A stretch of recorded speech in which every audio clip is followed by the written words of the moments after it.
राम राम सभी को। कैसे हैं आप? तो मैं कल की बात करूँगी। कल बहुत से लोगों ने मुझे पूछा, मेरी मम्मी ने और मैंने मिलके एक दहेज के लिए एक व्लॉग बनाया था। तो कल बहुत से लोगों ने मेरे से पूछा कि आप जो है मतलब ऐसे कैसे हो सकता है, दहेज नहीं देंगे तो ऐसे तो लड़कियां घर बैठी रह जाएंगी। तो तो ठीक है, मैं मानती हूँ दहेज देना होता है।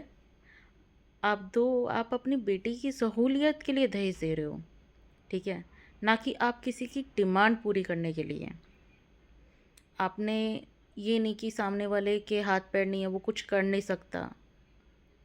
हर माँ बाप चाहते हैं अगर लड़की दुख में हो तो उसकी मदद करते हैं। तो हम लड़की के सुख के लिए, कि अगर आगे जाके अगर उस पर कोई तकलीफ़ आए तो उसकी सुख सुविधा के लिए हम दहेज देते हैं, हम उसको चीज़ें देते हैं उसकी ज़रूरतों के लिए, ठीक है, ना कि किसी के मांगने पे कि आप 1 लाख दे दो, 2 लाख दे दो, 20 लाख दे दो। तो वो चीज़ नहीं है। तो ऐसा नहीं है।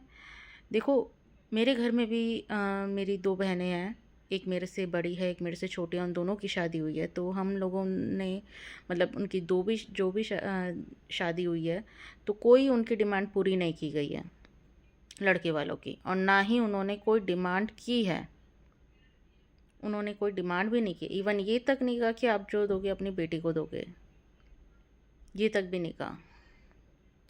तो सही रिश्ते मिलने में समय लगता है, और ऐसा नहीं है कि आपकी लड़की कहीं भागी जा रही है या उसके साथ कुछ गलत हो जाएगा या लोगों का डर रहेगा, तो उस चीज़ को आप छोड़ दीजिए। लड़कियां आजकल बहुत स्ट्रांग है, लड़कियां बहुत कुछ कर रही हैं, वो आपको भी संभाल सकती हैं।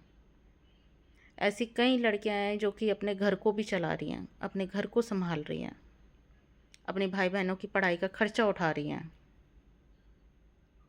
ठीक है। तो सही इंसान मिलने में समय लगता है। तो बाकी ये सब एक मेंटेलिटी बन चुका है कि दहेज देना ज़रूरी है। तो नहीं, बिल्कुल ज़रूरी नहीं है। हमारे घर में भी प्रथा है। मेरे पापा, मेरे नाना जी, इवन हमारे मासियों के साइड मेरे मौसा मौसा जी, तो सब का ये है कि जहाँ लड़के की डिमांड आई, लड़के वालों की डिमांड आई, उन्होंने डिमांड करी, तो वहाँ दहेज नहीं देंगे।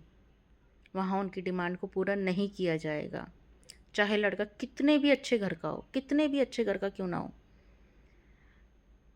तो उस चीज़ को वहीं पर ही स्टॉप कर दिया जाएगा, उनकी कोई डिमांड पूरी नहीं की जाएगी।